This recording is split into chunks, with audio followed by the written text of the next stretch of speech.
They said Gyrick killed Xavier. Spoiler warning. A key individual was shown to have survived earlier events in X-Men 97 Episode 7, raising the intriguing question of how this might be. Charles Xavier was hinted at in the conclusion of X-Men 97 Episode 6, even though the show resumed with the other X-Men following Genosha's massacre. Cyclops, Wolverine, Jean, Rogue, and the other team members were seen assisting the Genosha people while searching for Bolivar Trask in order to determine his involvement in the X-Men 97 Episode 5 fatalities. X-Men 97 Episode 7's climax had unexpected revelations while telling such an important tale. First of all, it was established that Mr. Sinister wasn't the only one behind the attack on Genosha. In the conclusion of X-Men 97 Episode 7, Bastion, a regular villain in Marvel Comics, created the Prime Sentinels in order to defeat the X-Men. The plot of X-Men 97 included Bastion's scheme, the Prime Sentinels, and the startling revelation that a character believed to be dead is actually alive. Satellite the X-Men used to chat with their allies,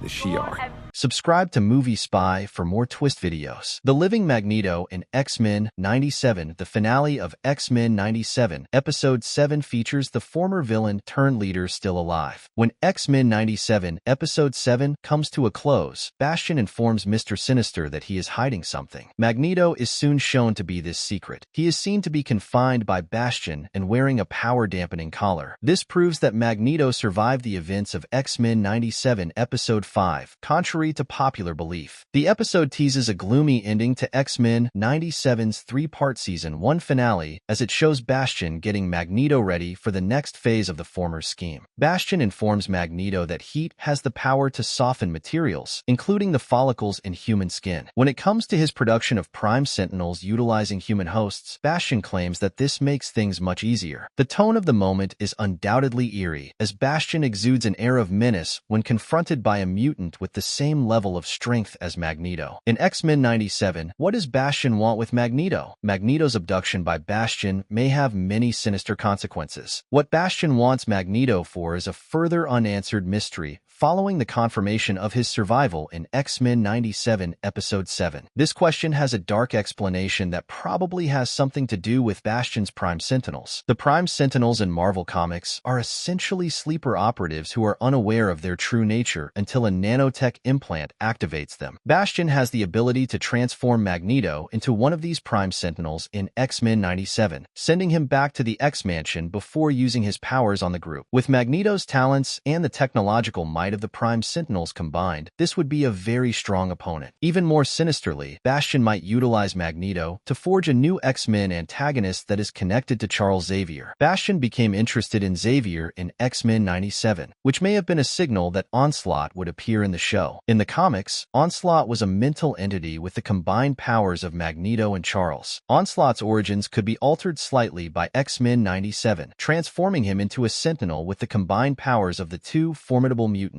How Magneto withstood the Genosha attack in X-Men 97 Episode 5. Magneto is down to Bastion. The question of how Magneto survived the attack on Genosha is understandably raised by this revelation at the conclusion of X-Men 97 Episode 7. The enormous Sentinel targeted Magneto and the Morlocks in the climax of X-Men 97 Episode 5. The Sentinel even declared that an Omega-level mutant had been eliminated, seemingly blowing up Magneto and the Morlocks. Although X-Men 97 Episode 7 showed that this was all part of Bastion's plan. This hinted that Magneto had been dead. In X-Men 97's universe, Bastion is in charge of the Sentinels, as is currently understood. Bastion intended for the X-Men to think Magneto was gone in order to kidnap him for his evil schemes. That means that Bastion probably had command over the Sentinel, staged the explosion, and caught Magneto in the midst of the mayhem. This probably refutes the popular belief that the Morlocks, Leech in particular, saved Magneto, especially because Leech's whereabouts are unknown following X-Men 97 Episode 7. How Magneto's survival was teased in X-Men 97. The existence of Magneto was alluded to in X-Men 97 Episode 6. Though X-Men 97 Episode 7's surprising twist on Magneto's survival came as a surprise, the previous episode suggested that this would be the case. Charles Xavier was portrayed as residing among the Shi'ar in X-Men 97 Episode 6. Charles once induced the Shi'ar leadership into into a vision that mimicked a classroom using his telepathic abilities. But Charles's vision took a bad turn when his psychic powers alerted him to the catastrophes that have recently occurred on Earth, such as Genosha's attack. The Shi'ar people in Charles's lesson turned into skeletons to represent this vision, which culminated in a massive Gambit skeleton rising above Charles and forcing the former X-Men leader to return to Earth. However, Magneto's skeleton was absent from this vision, which is interesting because, given the strong bond between the two characters, one would think that Magneto's psychic abilities would alert him to both Gambit's and the former's impending deaths. The fact that Magneto was absent from this vision suggested that he was alive, as evidenced by the conclusion of X-Men 97 Episode 7.